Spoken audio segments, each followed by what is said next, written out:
dan mengadili perkara-perkara pidana pada kasus pembunuhan pada tingkat pertama dengan acara pemeriksaan terdakwa Saudara Adi Zidan dan Saudari Risma Cahya. Pada hari ini, Senin 5 Desember 2022. Untuk itu, diingatkan kembali kepada seluruh peserta pidana untuk menonaktifkan alat komunikasi dan tidak melakukan hal-hal yang dapat mengganggu jalannya persidangan. Selanjutnya, saya akan membacakan tata tertib persidangan pada hari ini. Pertama, saat majelis hakim memasuki dan meninggalkan ruang sidang, semua yang hadir dimohon untuk berdiri. Kedua, selama sidang berlangsung, pengunjung sidang harus duduk dengan sopan dan tertib di tempatnya masing-masing. Ketiga, berpakaian sopan dan rapi. Keempat, dilarang makan, minum, merokok, membaca koran, atau melakukan tindakan yang dapat mengganggu jalannya persidangan. Kelima, dalam ruangan sidang, siapapun wajib menunjukkan sikap hormat kepada pengadilan. Keenam, dilarang mengaktifkan HP selama persidangan. Ketujuh, dilarang membawa senjata api, senjata tajam, maupun bahan peledak ataupun benda yang membahayakan. Kedelapan, dilarang membawa anak di bawah umur 12 tahun, kecuali jika majelis hakim menghendaki. Kesembilan, dilarang merekam baik kamera, tape recorder, maupun video recorder. Dan kesepuluh, wajib mematuhi semua tata tertib yang telah disebutkan di atas. Baik, sebelumnya, demi kelancaran persidangan ini, ada baiknya kita untuk berdoa terlebih dahulu. Berdoa dimulai.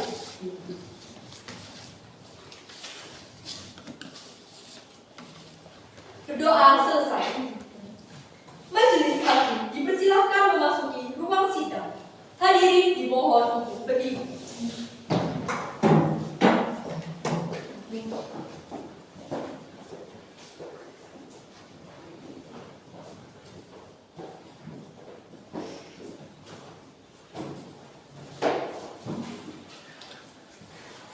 Hadirin dipersilahkan untuk duduk kembali. Assalamualaikum warahmatullahi wabarakatuh. Waalaikumsalam warahmatullahi wabarakatuh.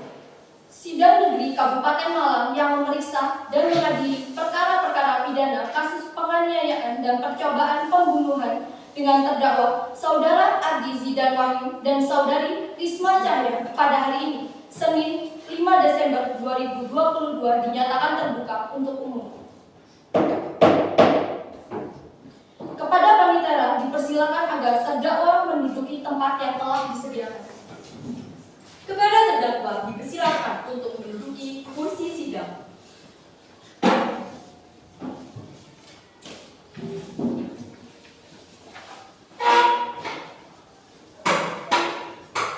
Dalam kasus ini, apakah terdakwa didampingi oleh penasehat hukum? Ya. Apakah benar saudara adalah penasehat hukum dari terdakwa? Benar yang mulia, saya penasihat hukum dari terdakwa. Mohon untuk menunjukkan surat kuasa dan surat pengacara.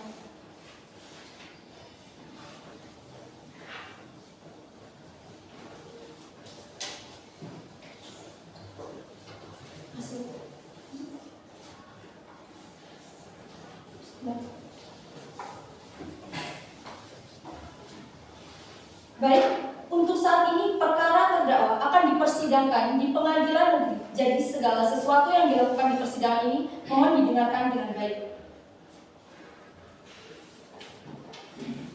Selanjutnya, Hakim Ketua memerintahkan jaksa penuntut umum untuk membacakan dakwa. Bagaimana jaksa penuntut umum? Apakah sudah siap dengan dakwaan? Sudah siap yang mulia. Terdakwa didakwa dalam pasal 44 ayat 2 Undang-Undang PKDAT, di mana mengakibatkan korban mendapat jatuh sakit atau luka berat, dipidana dengan pidana paling lama 10 tahun atau denda paling banyak 30 juta. Dan pasal 53 ayat 1 KUHP mengenai percobaan pembunuhan, tetapi tidak selesai perbuatan tersebut dengan hukuman maksimum 15 tahun penjara. Terima kasih. Baik, apakah terdakwa mengerti dengan dakwaan yang dibacakan oleh jaksa penuntut umum? Ya. Apakah terdakwa dalam keadaan sehat dan siap mengikuti persidangan? Ya, yang mulia.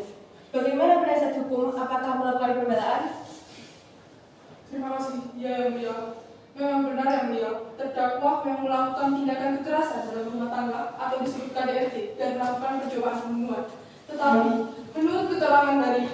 terdakwa.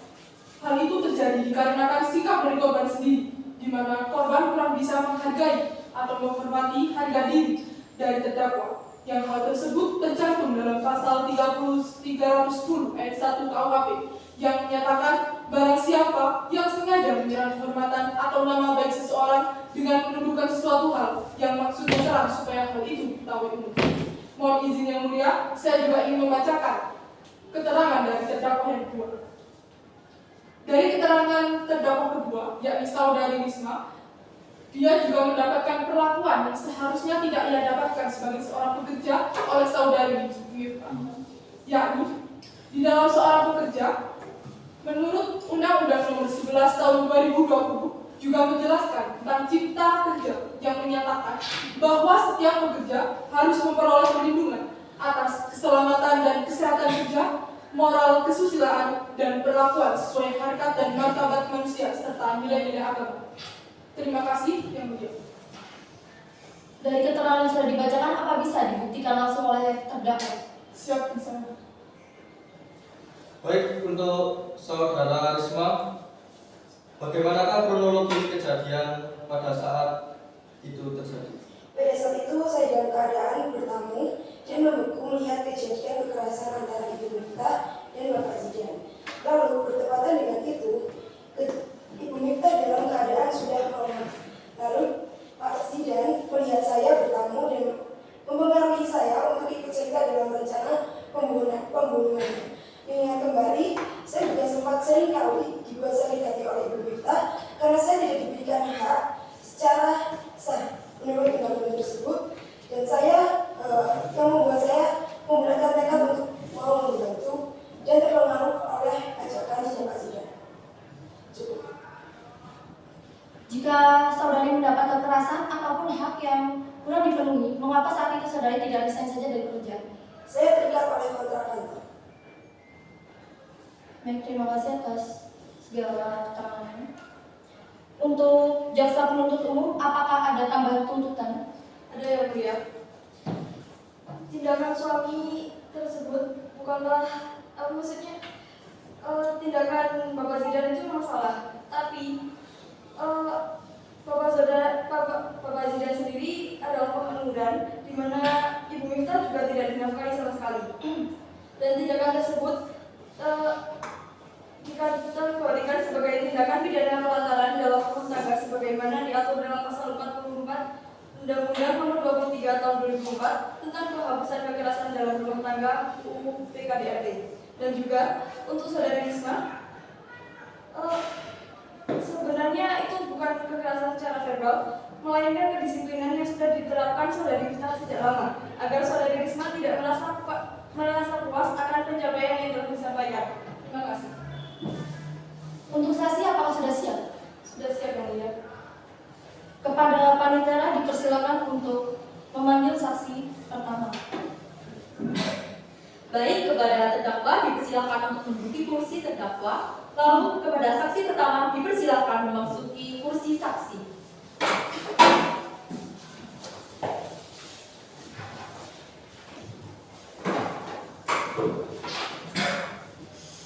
Apakah saat ini saksi dalam keadaan sehat dan apakah siap untuk mengikuti persidangan hari ini? Siap yang mulia. Apakah benar Anda adalah saudari bernama Elvina Artadi berumur 35 tahun berstatus asisten rumah tangga di rumah keluarga Pak Zidan? Benar yang mulia.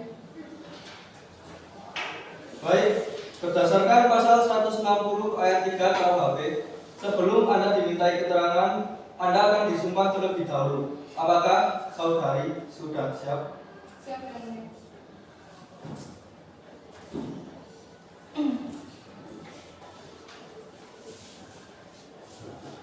Baik, saudari saksi, ikuti setelah saya.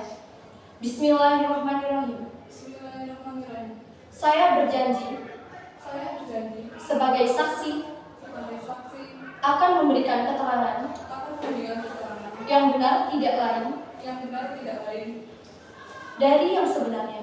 dari yang sebenarnya. Semoga Tuhan menolong saya. Semoga Tuhan menolong saya.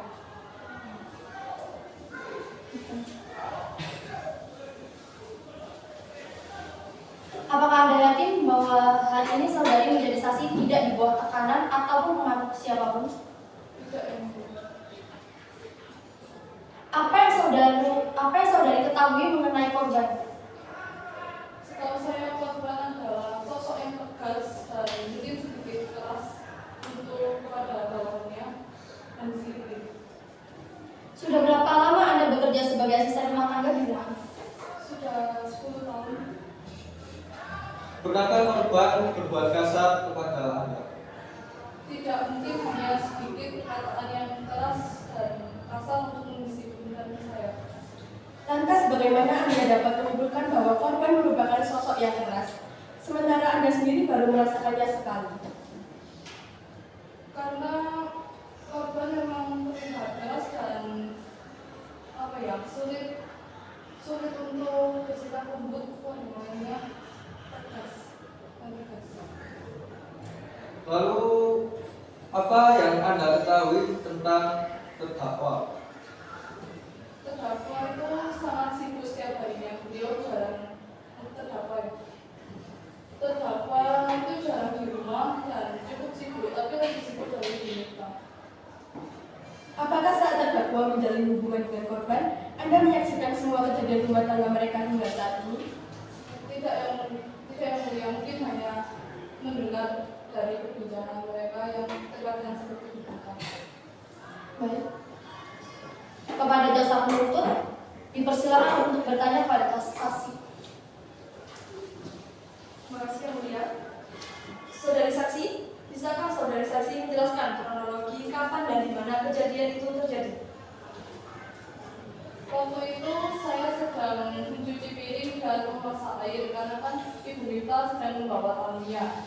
Namun saat saya hendak menyibukkan teh yang saya bawa, tiba-tiba Bapak Zidan menampar Ibu Rita pada saat itu. Saya hanya sebagai asisten rumah tangga tidak berani mendekati dan perlahan menjauh. Lalu saya berlari ke satpam untuk menceritakan kejadian yang ada di dalam rumah. Di sisi lain, saya ingin bertanya, apa yang saudari saksi ketahui tentang terdakwa dalam keseharian ini? Setiap hari terdakwa itu sibuk bekerja di perusahaan yang Pak. Dan tentunya beliau juga terlibat bersama kayak urusannya masing-masing. Tapi menurut Ibu Rita, terdakwa adalah selalu berbeda. Karena mungkin Ibu Rita berpikir seperti itu karena terdakwa bekerja di perusahaan yang sehingga ini Sedalam apa Anda mengetahui tentang terdakwa? saya tidak begitu mengetahui karena setiap harinya saya juga bekerja di belakang rumah dan jarang bertemu dengan terdakwa. Sekian, terima kasih. Baik, untuk pembelaan terdakwa, dipersilakan penasihat hukum untuk bertanya pada saksi. Terima kasih Yang Mulia. Kepada saksi saya ingin bertanya, tepat pada kejadian malam itu, apakah benar bahwa yang memulai pertikaian adalah korban?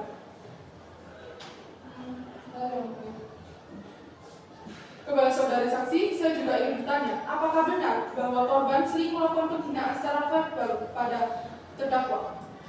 Benar.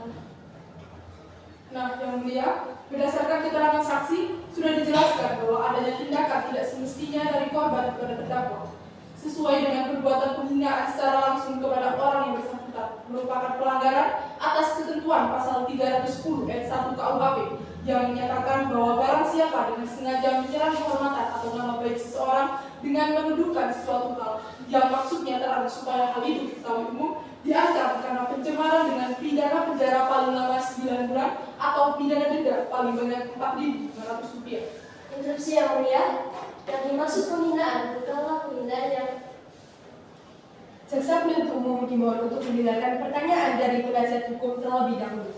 Silakan dilanjutkan. Terima kasih. Kepada saksi, saya juga ingin bertanya, pada saat itu bagaimana sikap yang ditunjukkan korban pada terdakwa? Pada waktu itu korban memang sama lewat dulu sama-sama merasa berusaha melawan, namun ketika terdakwa melakukan pukulan yang sangat keras, korban tidak sanggup. Tapi pada saat kejadian itu berlangsung, apakah korban juga ingin membalas perbuatan yang dilakukan oleh terdakwa? Iya benar. Lalu bagaimana hubungan setiap harinya antara terdakwa dan juga korban sebelum kejadian itu terjadi? Saya rasa hubungan mereka tidak cukup akrab, jadi mereka kadang bersikap cuek dan sibuk dengan urusannya masing-masing. Kan tadi dikatakan bahwa yang kaya itu adalah korban, yakni saudari Ibu Miftah. Nah, apakah setiap harinya Ibu Miftah selalu memperlakukan saudara Zidan itu tidak sepantasnya? Saya kurang tahu, namun ketika saya juga sering mendengar saudari Ibu Miftah mengatakan kata kasar kepada Bapak Zidan. Jadi mungkin bisa dibilang sedikit keras. Cukup yang mulia, sekian terima kasih.